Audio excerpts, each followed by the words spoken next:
Halo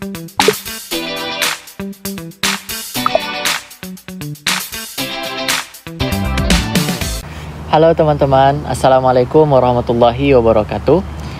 Kembali lagi di video Dini Hamdi Channel. Di video kali ini saya akan sharing dan berbagi kepada teman-teman mengenai pengalaman saya sebagai student yang membawa pasangan ke luar negeri. Nah, kebetulan banget nih teman-teman, saat ini sedang berada di bulan Juli, di mana bulan Juli, Agustus, September itu adalah bulan-bulan di mana mahasiswa yang ingin berangkat studi ke luar negeri itu mempersiapkan diri. Nah, kebetulan juga nih teman-teman, ada beberapa request yang menanyakan, Kak, tolong share dong gimana caranya biar survive di UK dengan membawa pasangan. Nah, jadi di video kali ini teman-teman, saya akan berbagi dan bercerita gimana caranya saya selaku student bisa survive bersama pasangan ya, selama studi di UK, dan bagaimana pengelolaan dana yang kami miliki agar itu cukup untuk kehidupan dan segala hal yang kami butuhkan selama studi di UK. Oke teman-teman, hal pertama yang ingin saya sampaikan adalah bahwa dulu ketika saya mau berangkat ke UK, itu juga cukup pernah sempat khawatir ya, apakah dana yang diberikan oleh LPDP yang sejatinya itu untuk satu orang bisa mencukupi kehidupan saya dan istri nanti jika saya bawa pasangan ke UK. Nah, jadi di awal-awal itu sempat bikin istilahnya catatan-catatan gitu ya, kira-kira berapa pengeluaran per bulan, apakah uang yang diberikan LPDP itu cukup atau tidak. Nah, setelah itu kami mendapatkan informasi bahwa ya LPDP memberikan uang sebulan itu 1.600 pound ya. 1.600 pound itu kalau dirupiahkan sama dengan sekitar 31 juta rupiah teman-teman. Nah, jadi kami mencoba untuk mengkalkulasi apakah uang 31 juta rupiah itu cukup untuk hidup kami berdua selama saya studi 2 tahun di UK. Nah, hal pertama yang kami lakukan adalah saya mencoba untuk mencari akomodasi yang available untuk couple ya, untuk saya dan istri, karena kebetulan kami memang belum mempunyai anak. Nah, alhamdulillah waktu itu dapat akomodasi graduate accommodation yang disediakan oleh kampus Oxford.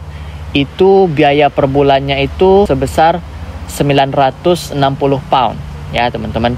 Kalau 960 pound itu kalau di convert ke rupiah itu sama dengan sekitar 19 jutaan rupiah. Nah, jadi teman-teman, setelah tahu bahwa LPDP memberikan uang 1.600 pound atau 31 juta, kemudian dikurangi dengan biaya akomodasi, berarti 31 juta dikurangi 19 juta, sisalah uang kita sekitar 12 juta rupiah gitu ya.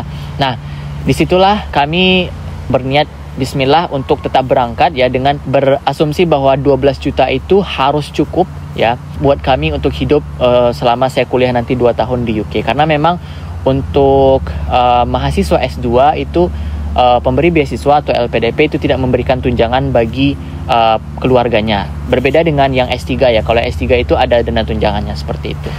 Oke teman-teman. Nah, sekarang kita masuk ke poin selanjutnya, yaitu ketika kami sudah sampai di UK. Dan alhamdulillah ketika mau berangkat itu Allah berikan semacam kemudahan untuk kami bisa berangkat, mengurus visa, mengurus asuransi kesehatan dan lain sebagainya, sampailah akhirnya kami tiba di UK dengan selamat. Nah, sekarang saya akan bercerita bagaimana sih pengelolaan uang yang kami lakukan di UK sehingga kalau boleh dikatakan ya teman-teman, alhamdulillah sampai sejauh ini hampir 11 bulan berada di UK. Saya studi di University of Oxford. Itu kami alhamdulillah segala kebutuhan kami selama di sini itu tercukupi, bahkan bisa dikatakan berlebih, dan kami bisa menabung hingga puluhan juta dengan bergantung kepada ya tadi dana yang diberikan oleh LPDP yang sejatinya itu hanya diberikan untuk satu orang, untuk student saja, tapi alhamdulillah menggunakan pengelolaan yang matang gitu, kami bisa bertahan dengan dana tersebut. Nah, nanti saya akan juga ceritakan bagaimana kami mendapatkan income selain dari LPDP. Oke, Jadi teman-teman, kalau bisa dibagi, itu dana LPDP yang pertama dialokasikan itu sekitar 960 pound atau 19 juta itu untuk rumah.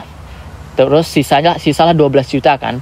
Nah, lalu setelah itu kami pun mencoba untuk mengkalkulasi kira-kira sebulan itu mengeluarkan dana berapa gitu. Termasuk di dalamnya adalah pengeluaran untuk kebutuhan sehari-hari seperti membeli beras, sayur, daging, dan lain sebagainya. Termasuk di dalamnya itu juga membeli pakaian gitu ya. Bahkan untuk ngopi, refreshing keluar itu juga termasuk dalam kebutuhan sehari-hari. Nah, sampailah kami kepada kesimpulan bahwa dari dana sisa LPDP yang sebesar 600 pound, itu kami alokasikan 300 pound per bulan untuk kebutuhan sehari-hari. Dan 300 pound ini dikelola oleh istri. Nah, dan alhamdulillah teman-teman, di 300 pound itu ya sekitar 6 juta per bulan, sangat cukup untuk kami untuk bisa bertahan hidup di UK. Di dalamnya kita sudah bisa beli pakaian, bisa beli bahan-bahan makanan, kemudian refreshing juga, jalan-jalan keluar kota dan lain sebagainya. Nah, kembali lagi teman-teman, itu tergantung kepada bagaimana pengelolaan keuangan yang kita lakukan selama di UK. Seperti itu ya. Nah, jadi 300 untuk biaya hidup per bulan, maka sisalah 300 pound itu untuk saving ya, murni untuk saving. Nah, disitulah kami mengumpulkan duit, mengumpulkan dana, uang, ya sampai saat sekarang ini alhamdulillah bisa menabung seperti itu ya. Nah, selain itu teman-teman, selain bergantung ke dana LPDP sebenarnya ya, kami juga alhamdulillah diberikan kesempatan untuk mendapatkan income dari beberapa aspek seperti misalnya mengajar ya. Nah, kebetulan juga istri itu dimintai oleh beberapa keluarga Indonesia ya, mahasiswa Indonesia di sini yang memiliki keluarga dan mempunyai anak, itu untuk mengajarkan anak-anak mereka mengaji Iqra seperti itu. Nah, jadi kebetulan di sini ada beberapa keluarga di Indonesia, mereka punya anak umur sekitar 3 sampai 5 tahun, itu mereka minta anaknya diajarkan ngaji atau Iqra kepada istri. Nah, dari situ juga alhamdulillah kita mendapatkan income seperti itu.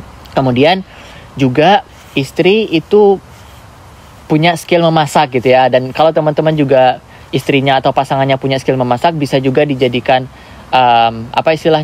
bisa juga nanti diasah skillnya dengan cara berjualan gitu ya. Nah, alhamdulillah sampai 10 bulan di sini itu banyak sekali mahasiswa maupun warga Indonesia di Oxford yang meminta atau mengorder kepada kami untuk dimasakkan masakan Indonesia, misalkan seperti bakso, kemudian rendang, apalagi ya, pempek, dan lain berbagai macam makanan lainnya yang bisa kami masak seperti itu. Nah, alhamdulillah dari situ juga mendapatkan sejumlah pemasukan di luar dari LPDP. Kemudian istri saya juga sudah memulai membangun bisnis kecil-kecilan, misalkan seperti membuka just tip, jasa penitipan gitu ya. For example, misalkan orang-orang di Indonesia itu mau membeli sesuatu barang di UK, kemudian dia minta tolong kepada kami untuk membelikan barang itu kemudian dikirimkan ke Indonesia. Nah, dari sini juga alhamdulillah kita mendapatkan pemasukan. Nah, dari situlah teman-teman, dari skill tersebut akhirnya kita menabung gitu ya. Kita menabung bukan berarti kita tidak mengeluarkan, kita juga tetap mengeluarkan. Apa yang kita rasa perlu untuk dikeluarkan, kita keluarkan. Apa yang perlu kita rasa untuk dibeli, kita beli seperti itu ya. Jadi tidak terlalu istilahnya, di satu sisi tidak terlalu boros, tapi di sisi lain tidak juga terlalu pelit atau terlalu berhemat. Jadi itu something in between seperti itu ya teman-teman. Nah, jadi kembali lagi nih kepada gengsi sebenarnya. Nah, jadi teman-teman, hidup di luar negeri itu berdasarkan yang sudah kami alami, berdasarkan pengalaman yang sudah kami jalani, kita hidup di luar negeri ini memang harus berpandai-pandai seperti itu ya. Dalam artian memang biaya hidup di sini sangat tinggi, tapi juga income atau penghasilan yang kita dapatkan juga tinggi seperti itu ya. Berkebalikan dengan di Indonesia. Kalau di Indonesia mungkin kalau dibandingkan dengan di luar negeri, terutama di UK misalnya, itu tentunya income yang didapatkan lebih kecil, tapi juga pengeluaran yang diberikan atau dikeluarkan itu juga lebih kecil seperti itu. Nah, jadi memang sesuai dengan kondisi dan tempat di mana kita berada.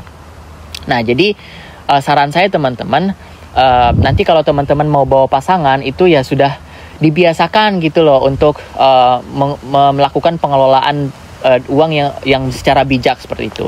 Nah, salah satu triknya juga teman-teman yang kita jalani adalah kebetulan alhamdulillah istri itu memiliki catatan di mana setiap pengeluaran kami setiap per bulan itu selalu dicatat. Setiap hari itu dicatat gitu. Berapa yang keluar, beli apa saja hari ini seperti itu, dan alokasi dana itu masuknya kemana gitu. Dikeluarkan dari rekening yang mana seperti itu. Sehingga itu jelas kita tahu nanti per bulan setelah direkap kira-kira bulan ini kita bisa berhemat atau tidak. Kemudian kemana aja pengeluaran yang kita lakukan kita keluarkan dalam bulan ini, sehingga itu bisa kita jadikan patokan apakah kita bulan depan akan melakukan semacam mengerem, atau misalkan kita punya sesuatu yang lebih untuk dialokasikan ke yang lain dan lain sebagainya. Itu sebenarnya tergantung bagaimana kita memanage keuangan. Nah, jadi itu ya teman-teman, salah satu caranya adalah dengan memberikan atau menyediakan catatan khusus untuk pengeluaran dan pemasukan seperti itu. Nah, jadi intinya adalah kalau teman-teman misalkan mendapatkan beasiswa sebagai student untuk kuliah ke UK atau ke Eropa atau negeri-negeri yang lainnya, dan hanya diberikan dana untuk si student dan tidak untuk pasangan, itu gak usah khawatir, karena berdasarkan pengalaman kami, itu uang yang diberikan oleh pemberi beasiswa, dalam hal ini LPDP, itu cukup untuk kita berdua, tergantung bagaimana kita mengelolanya. Nah, adapun bagi teman-teman yang punya anak gitu ya, punya anak itu juga sebenarnya bisa juga seperti itu.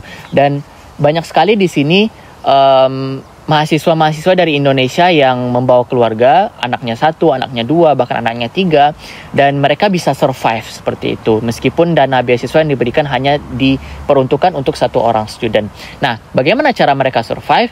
Salah satu hal yang dilakukan adalah dengan bekerja. Nah, jadi teman-teman di UK terutama itu si pasangan dari si student itu diizinkan untuk bekerja. Banyak sekali di sini tempat-tempat teman-teman bisa mengambil part time atau full time, dan biasanya gajinya itu juga sesuai dengan angka minimum. Kalau di Jogja itu namanya apa ya? UMR ya. Kalau di Indonesia itu namanya UMR. Nah, di sini juga ada UMR dan UMR-nya cukup tinggi. Kalau dibandingkan di Indonesia pasti sangat tinggi. Nah, dari situ teman-teman bisa meminta pasangannya untuk bekerja gitu, either part time atau full time. Kalau memang teman-teman punya anak dan harus mengurusi anak, nggak bisa full time, bisa mengambil part time, dan part time pun sebenarnya sudah sangat cukup dan bisa memenuhi kebutuhan kita sehari-hari seperti itu. Oke teman-teman, kesimpulannya sebenarnya semuanya itu tergantung kepada pengelolaan dana yang kita miliki. Nah, kalau kita misalkan contoh saja kita sendiri, tapi kita sendiri datangnya ke negara studi, tapi kita tidak punya pengelolaan dana yang baik, dan kita mudah menghamburkan uang seperti itu, misalnya dalam tanda kutip boros lah ya. Nah, itu dana yang diberikan oleh pemberi beasiswa juga bisa saja tidak cukup untuk diri kita sendiri. Tapi sebaliknya, meskipun kita membawa keluarga, membawa istri, membawa anak, dan kita bisa mengelola keuangan itu dengan baik, kita akan bisa hidup atau kita akan bisa survive tanpa harus benar-benar berhemat, tidak membeli apapun. Kita bisa membeli apapun yang kita inginkan ya, tapi dengan istilahnya dengan yang porsi yang appropriate, porsi yang tidak terlalu berlebihan dan tidak terlalu berlebihan lah. Intinya tidak terlalu berlebihan seperti itu. Oke teman-teman, mungkin itu saja untuk video kali ini. Jangan lupa share dan subscribe serta like video ini jika teman-teman menyukainya, dan sampai jumpa di video-video selanjutnya. Semoga bermanfaat. Wassalamualaikum warahmatullahi wabarakatuh.